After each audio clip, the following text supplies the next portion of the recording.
السلام عليكم ورحمة الله. بسم الله والحمد لله والصلاة والسلام على رسول الله. اللهم علمنا ما ينفعنا وانفعنا بما علمتنا وزدنا علما. Hello everyone. This is the Liquidity Club by Ahmed Shawi. Today is Sunday, the 3rd of August 2025. We just entered a new month, which is August. Crazy how time flies. We're already approaching the last quarter of the year. So looking at outside the weekly review, starting with DXY, we have the weekly time frame chart. You can see how this move, it's because of the NFP that we had. So we had NFP last week and price did spike up higher. Now, if you actually refer back to the 5th of January 2025, I did a major outlook on all of the markets. And you'll see we were trading at this high. And I mentioned that I want to see price go all the way down to this low after we trade down all the way towards this low, this becomes a bearish breaker. So we pretty much we traded up higher, consolidated a little bit here, and then we started trading down lower. This is the sell program that I've been telling you about. Now from here we might have a short-term buy program just as a retracement, and then continue selling down lower to the sell side liquidity. So if you check the monthly time frame chart, and if you actually check the review that I did on the 5th of January 2025, I told you that we are looking for lower prices. So from here, we might trade up higher above this high to just be rejection. So we'll be trading above this as a turtle soup. We'll just be rejecting it. We'll do like a raid on buy stops, the buy side liquidity that's residing above this high, and then continue running down lower. Or from here, we can just start trading down lower. So the main idea is that I'm still betting on sell program. I didn't switch to buy program. I think this high is protected until next year or even the year after. I don't think price is going to be reaching towards this high at all. I think price is just going to be trading and jamming down lower. We might take up this high. It's just going to be a rejection. So every time in a sell program, we expect highs to be rejected, and we expect price to just jam down lower through the lows. So going to the daily time frame chart, you can see how we swept these both vertical highs here, even this high here as well, and we traded and closed below this fair value gap right there. So trading and closing below this fair value gap means that we can retrace towards it as means of resistance that can push price down lower towards the sell side liquidity. That's how I'm looking at it. So that's what I think regarding DXY, and that's going to be pretty much it for DXY. Going to EURUSD, also known as the Faber. Here I'm viewing the weekly time frame chart. As you can see, these annotations were done before on the monthly time frame chart. You can check that review on the 5th of January 2025. I did that review. You can see how we consolidated here. We took out the sell side liquidity that's residing here, this sell side liquidity, and we tried this monthly fair value gap. And from here we started trading up higher. We trade above this high. So this confirms that this is a bullish breaker here. We retrace into the bullish breaker and this fair value gap. From here we're trading up higher. Any retracement below a low is just rejection. We trade below this low, I look at it as rejection, and from here we'll be trading up higher. That's how I look at it. I look at each time when price trades below a low, it's just seeking liquidity. It's engineering liquidity to the marketplace to trick retail traders or breakout artists that we're gonna be trading down lower. And we started the sell program. When, a matter of fact, we're just trading down lower to engineer that liquidity into the marketplace, to use it to facilitate enough liquidity that we can push price towards the buy side liquidity. That's how I'm looking at it. So going to the daily time frame chart, the same thing is mentioned here. We have a low here. We traded below this low. We swept the sell side liquidity that's residing below these lows, and we traded and closed above this fair value gap here. So this facilitates this as an inverted fair value gap. This SIBI, it was previously a SIBI, sell side imbalance, buy side inefficiency.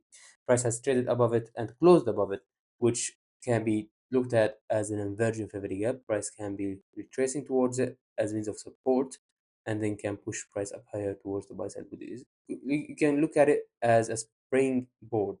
Whenever price retraces back towards it, will be having a reaction that can push price up higher. So looking at it, we have this specific POI that we're looking at. Maybe Monday will be a consolidation. Tuesday we might trade down lower towards it, and once we trade down lower towards it, we go into the lower time frame chart, maybe the 15 minute, maybe the 5 minute. But on the lower time frame chart, you go into the lower time frame chart and you look for a reaction from there. You look for a market structure shift, a shift that is to the upside. Once you see, it's kind of similar to this formation here, because price is a fractal. We want to see price that is consolidating. Consider this as a Monday, and then Tuesday we traded down lower into that POI. The POI that I'm telling you is this favorite gap, this inversion favorite gap. So imagine Monday is consolidating, Tuesday is retracing down lower. It's manipulating price though the down lower towards that inversion favorite gap, and then Wednesday is trading up higher. We have this market structure shift here, a change in state of delivery. You can be looking for any retracement to buy and look for 2, 3, or 5, or whatever you're trying to aim for. This is not a financial advice, by the way.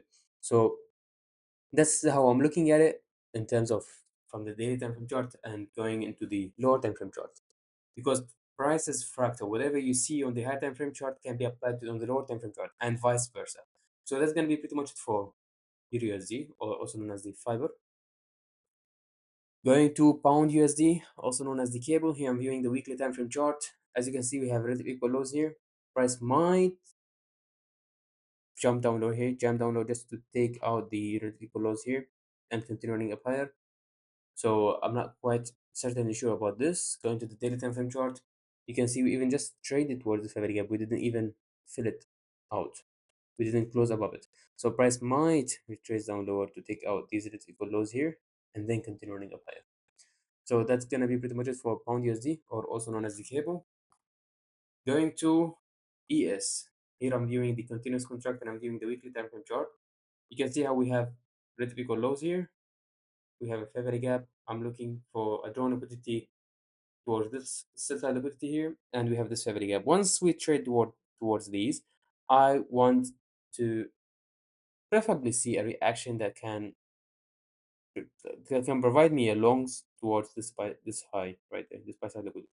This is how I'm looking at it. First, we trade down lower, facilitate some liquidity by trading towards this favorite gap, this busy buy side imbalance, sell side inefficiency. It's inefficient with the sell side delivery.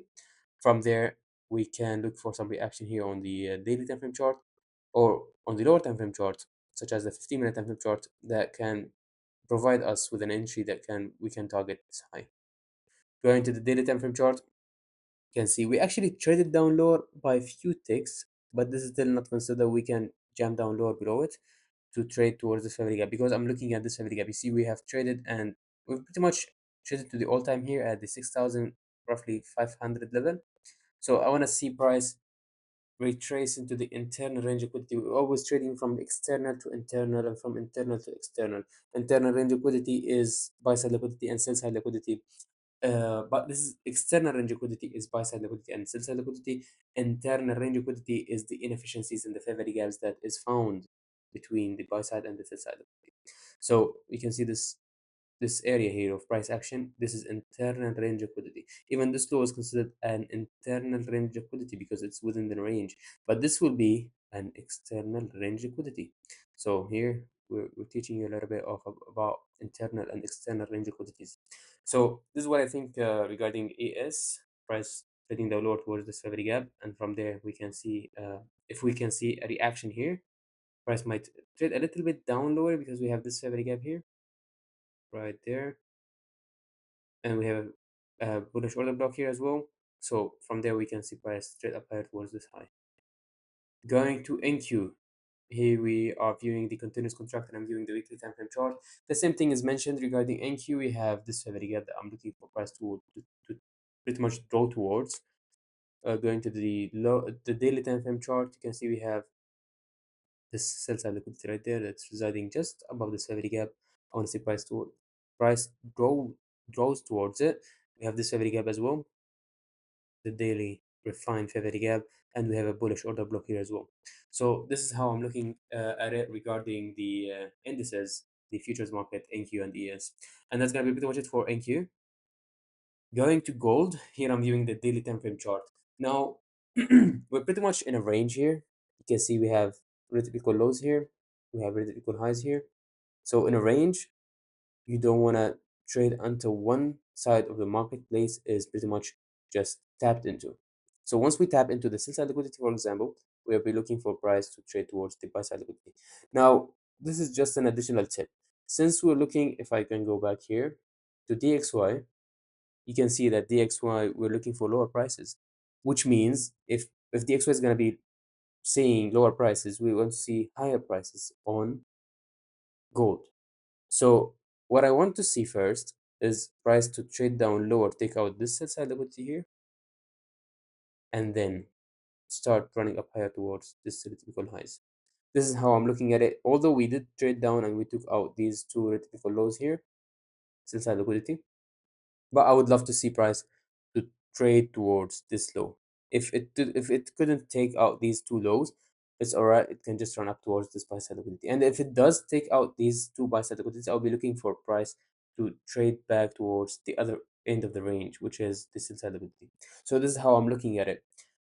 I think that's gonna be pretty much it for this weekly review. I really hope you found this one insightful. Until I talk to you next time, be safe. Wassalamu alaikum wa rahmatullahi ta'ala wa barakatuh.